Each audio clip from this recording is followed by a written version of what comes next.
Bon, je sais pas si vous allez bien voir, mais je vais vous montrer en détail. Le truc affreux là en bas, c'est mon essai au plâtre et c'était très compliqué. Donc pour la salle de bain, bon, les toilettes, je vais pas m'aventurer dans le plâtre, c'est trop technique. Donc je vais faire un petit écart, sachant que c'est un mur qui est pas humide, qui est pas sur l'extérieur, il n'y a pas de grosse problématique de respirabilité du support.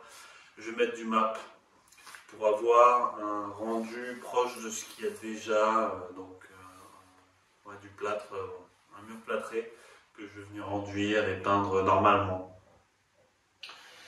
Donc voilà, je vais vous mettre en parallèle ce qu'il y a à faire et ce que j'ai fait avec le plâtre et vous comprendrez pourquoi ce choix.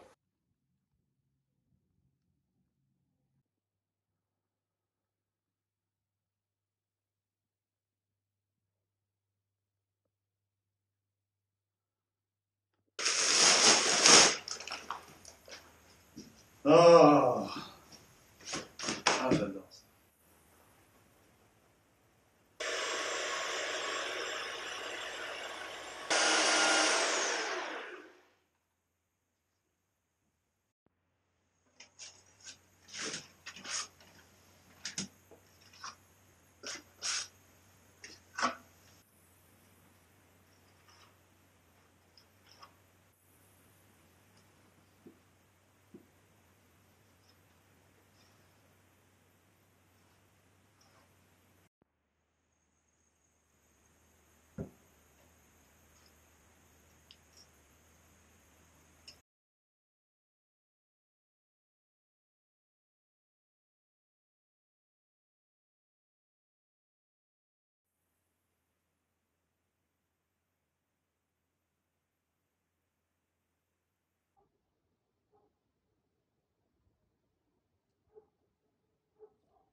Oh.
pensais que le meuble à la base, j'avais pas besoin de refaire tout ça, mais heureusement, j'ai eu un éclair d'à peu près génie et de penser au fait que c'était l'épaisseur exacte du parquet et que je pouvais le refaire facilement, le plateau. Parce qu'en fait, ouais, le lavabo est vraiment très très grand. Très très grand, il fait 70 de profondeur. Et voilà, ça aurait été compliqué de le faire autrement. Donc bon, au moins là c'est fait. Maintenant il faut que je me trompe pas et que je découpe bien l'emplacement du lavabo. Ensuite je viendrai renforcer où je peux le plateau pour pas qu'il se déforme. Et il faudra que je trouve un moyen de teinter le bois pour qu'il soit identique à celui-là le plus possible. Je pense au brou de noix. Il y a sans doute des cires parce que c'est ciré, ça j'aimerais bien garder cet aspect. Je vais avoir des cires colorées, bon je vais chercher.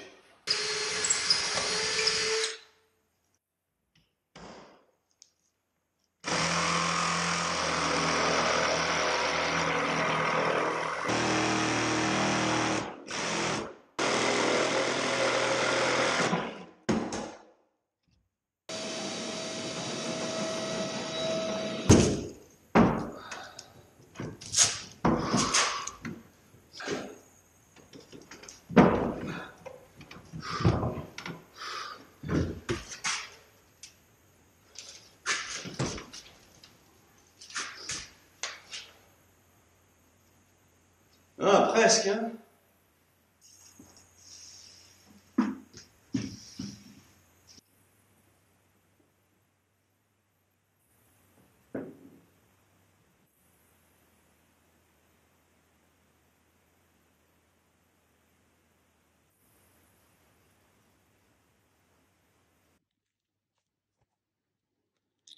Bon, j'ai voulu vérifier, bon, j'ai voulu faire un test. Donc là, il y a une couche, là, il y a deux couches. Et j'allais attendre et mettre une troisième, mais en fait, à la deuxième couche, j'ai vu que c'est la teinte que je voulais. C'est assez subtil, mais on se rapproche vraiment de la couleur là-bas du plateau.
Bon, bah, je suis vraiment content du résultat.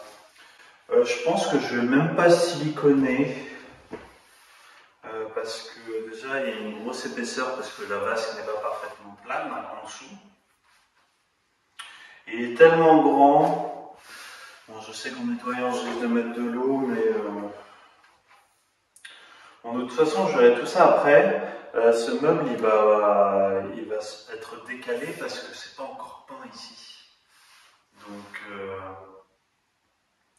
pour ça que je vais ni le brancher, ni le... Voilà. Je prendrai le temps de le nettoyer, de faire les connexions. Il n'est pas magnifique, mais je pense que je vais aussi garder le robinet. Et puis voilà, il restera des petits trucs à faire, mais le meuble est prêt et je suis vraiment content du résultat. Donc ça, j'oublie la plomberie et des trucs comme ça, mais ça ne va pas représenter grand chose.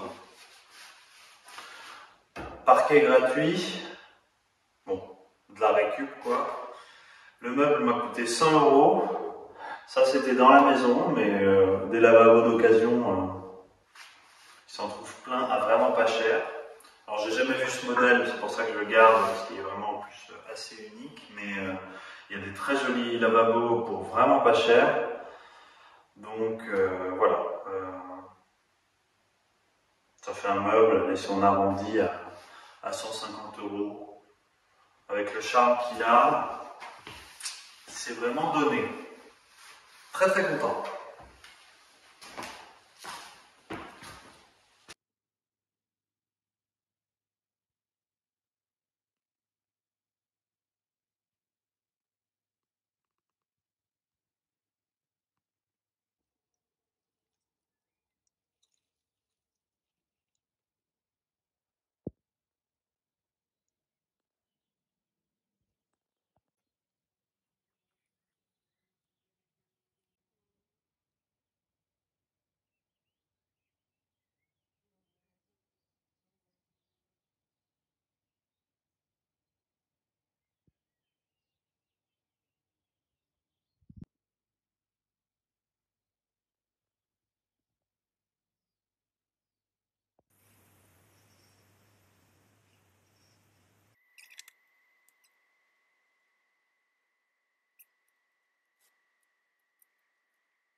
Bon, nous voilà dans le salon. C'est un peu le bordel. Parce que j'étais en train vraiment de faire plein de petits trucs à droite à gauche, notamment de l'évacuation dans la plomberie. Et puis j'allais pour terminer, je vais vous montrer en parallèle ce que j'allais terminer, une connexion entre le tuyau là et l'évacuation en général. Et quand on fait de la plomberie, il faut toujours mettre en place, vérifier que tout s'aligne bien, coller et ensuite faire le collage final.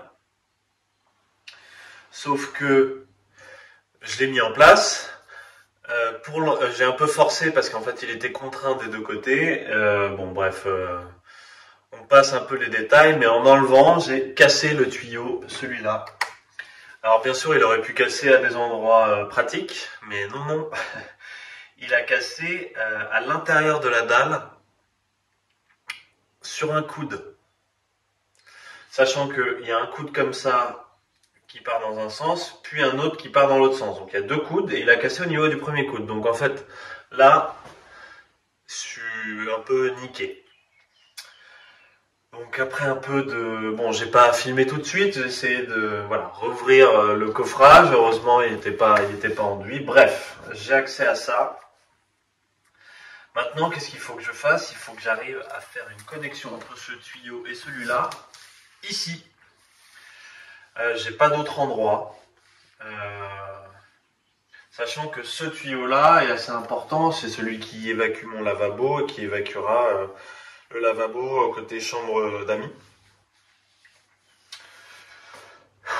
Bref, une galère, alors que j'étais à ça de finir.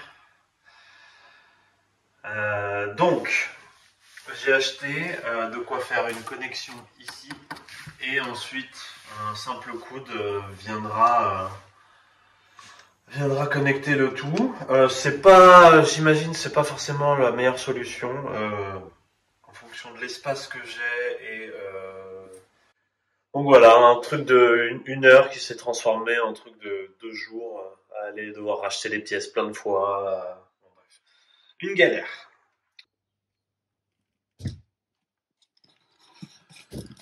Je dois percer là. Vous voyez le problème un peu? Donc une perceuse classique. Voilà, c'est pas une pub. Donc Sylvain, et ça suffit même pas, Sylvain, mon voisin, m'a gentiment prêté un renvoi d'angle sur sa perceuse. Mais même ça va être juste. Mais ça devrait pouvoir le faire, ça va être galère. Je vais sans doute pas filmer, je vais en chier. Bon, bien sûr, ça s'est passé avec encombre. J'ai eu des petites erreurs de cote, et là, c'est pas complètement enfoncé. Et puis j'allais pour mettre le premier à la base, mais en fait j'ai dû refaire un raccord. Bref, galère. C'est sec. Je vais aller mettre en eau. Bon, je vais aller mettre de l'eau, voir si ça fuit. Et si ça fuit, je crois que vous me reverrez plus. J'en aurai marre. Bref, j'y crois, ça va pas fuir.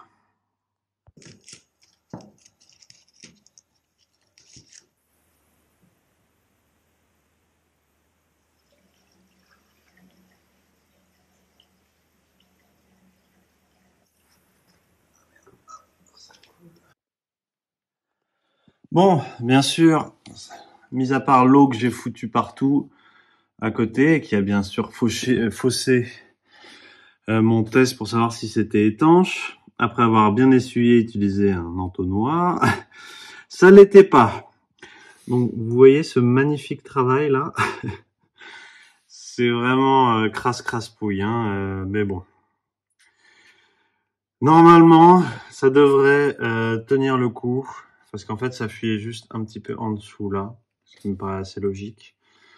Au cas où, j'en ai foutu un peu partout.